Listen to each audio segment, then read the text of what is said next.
Perkembangan banjir di Nabawan, 263 penduduk terjejas daripada 78 keluarga ditempatkan di Pusat Pemindahan Sementara PPS setakat pukul 8 malam tadi.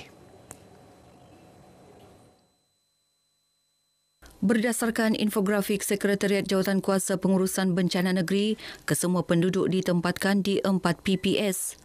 PPS Dewan Serbaguna Majlis Daerah Nabawan mencatat jumlah penduduk tertinggi iaitu 142 orang.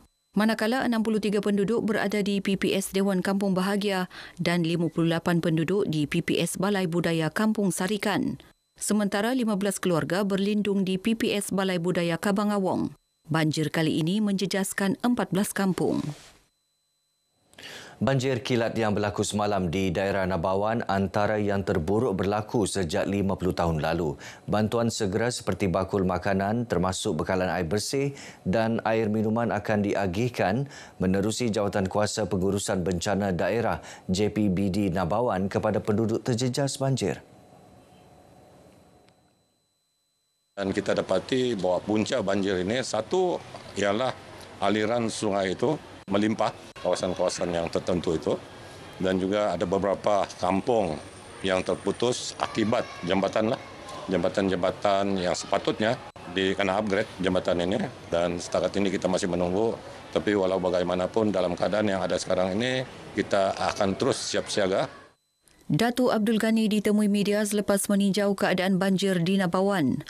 Dalam perkembangan sama, Pegawai Daerah Marshal Anthony yang juga pengerusi JPB di Nabawan meminta penduduk terjejas banjir untuk mendaftar di 4 Pusat Pemindahan Sementara PPS. Untuk kita meringankan beban mangsa-mangsa ini, diorang mesti laporkan dan daftarkan nama diorang di setiap PPS tersebut. Sebab ini banjir kilat. Tapi apabila rumah dilalui air, ditenggelami air, sudah tentunya menyebabkan kerosakan. Projek penanaman jagung bijian di Kampung Masalok, Kota Marudu diyakini mampu menyumbang kepada keterjaminan makanan negara. Projek yang dilaksana secara kerjasama antara Koperasi Tanjung Keramat Malaysia Berhad dan East Malaysia Agriculture Technology (EMAT). Sdn Berhad itu juga mampu meningkatkan aktiviti ekonomi di daerah itu.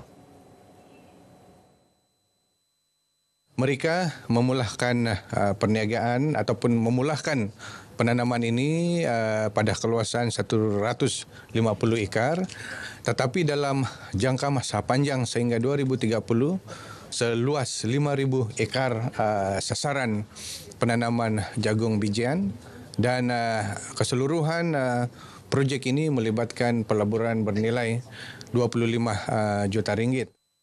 Datuk Iwan ditemui media selepas majlis perasmian projek penanaman jagung bijian di Kampung Masalok, Kota Marudu. Sementara itu, Pengerusi Koperasi Tanjung Keramat Malaysia Berhad, Datuk Seri Panglima Yahya Hussein berkata, amalan pertanian pintar bagi memaksimumkan kecekapan dan hasil pengeluaran akan digunakan pakai dalam projek berkenaan. Ini termasuk sistem pengairan automatik, pemantauan tanaman menggunakan drone serta data cuaca masa nyata. Jadi kita mengendaki satu orang atau institusi yang mempunyai pengalaman dalam menerokai tanah yang terbiar macam ini. Seperti yang dia lakukan di South Africa. Projek rintis berkenaan diusahakan di atas tanah seluas 60.7 hektar milik penduduk Kampung Masalok, Kota Marudu.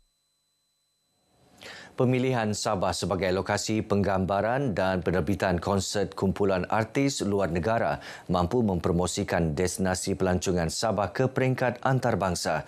Dalam masa sama, ia membantu merancakkan lagi sektor pelancongan di negeri ini yang cukup terkenal dengan produk pelancongan semula jadinya. Justru Menteri Pelancongan Kebudayaan dan Alam Sekitar Datuk Seri Panglima Christina Liew amat mengalu-alukan kedatangan mereka ke negeri ini. Why I'm so warmly welcoming them is because we think that they will be able to bring Sabah into the map of China and the world, so that we get a lot of Chinese people to come to Sabah again as tourists, as visitors. Dalam sidang media di Kota Kinabalu, beliau berkata kedatangan mereka juga boleh dimanfaat sebagai ejen mempromosikan pelancongan Sabah di negara mereka. Baru-baru ini, seramai 150 kru penggambaran dan 7 selebriti terkenal dari China datang ke Sabah bagi menjayakan program televisyen pelancongan. Kerajaan terus komited membantu rakyat yang terkesan akibat bencana alam khususnya banjir yang melanda beberapa kawasan di Beaufort. Terbaru, Jabatan Perpaduan Negara dan Integrasi Nasional JPNIN menyumbang 600 bakul rahmah rukun tetangga RT Cares disumbangkan kepada penduduk terjejas banjir.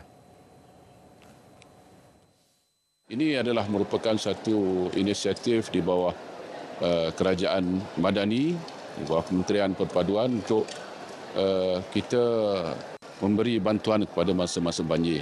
Ini yang kedua lah untuk menggambarkan bahawa Kerajaan Perpaduan ini sangat prihatin kesusahan rakyat.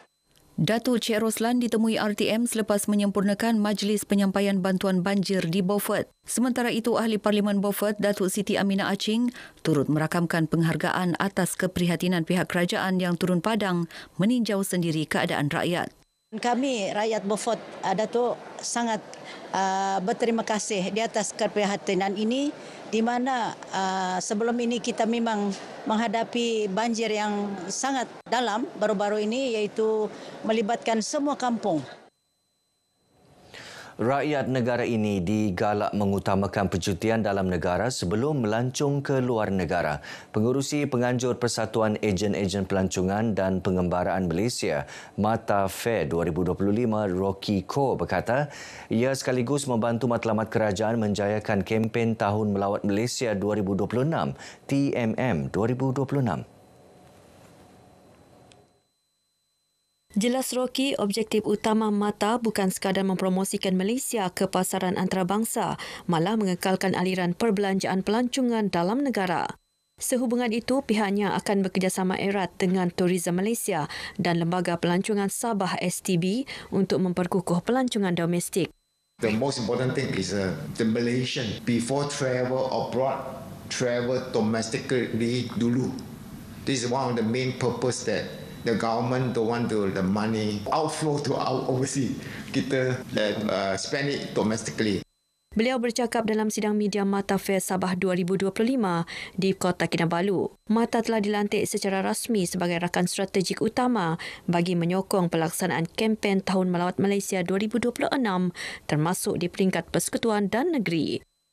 Dari segi pusat, dari segi federal sampailah ke semua negeri, pihak Mata pun sedang bekerjasama dengan pihak Tourism Malaysia ke arah BM 2026. Dan juga di Mata Fair bulan depan di sini, kami juga mengadakan rancangan dan kencangan untuk mempromosikan. Mata Fair Sabah 2025 akan berlangsung di SICC bermula 9 hingga 11 Mei depan dengan menampilkan lebih 130 booth. Persatuan Pendidikan Jururawat Hospital Wanita dan Kanak-kanak Sabah PPJHWKKS mengadakan kem perubatan di Kampung Kawian Ranau selama 3 hari hingga Ahad ini. Program julung kali diadakan itu bagi memberi perkhidmatan pemeriksaan kesihatan secara percuma kepada penduduk setempat. Dia juga akan memberikan saringan kanser cervix kepada mereka peringkat awal dan juga memberikan pendidikan kesihatan setiap harilah, termasuk juga pemeriksaan payudara dan sebagainya. So objektif ini sangat penting untuk dicapai. Fridolin menyatakan demikian ketika merasmikan upacara pelepasan pasukan kesihatan berkenaan di Hospital Wanita dan Kanak-kanak Sabah HWKKS Kota Kinabalu.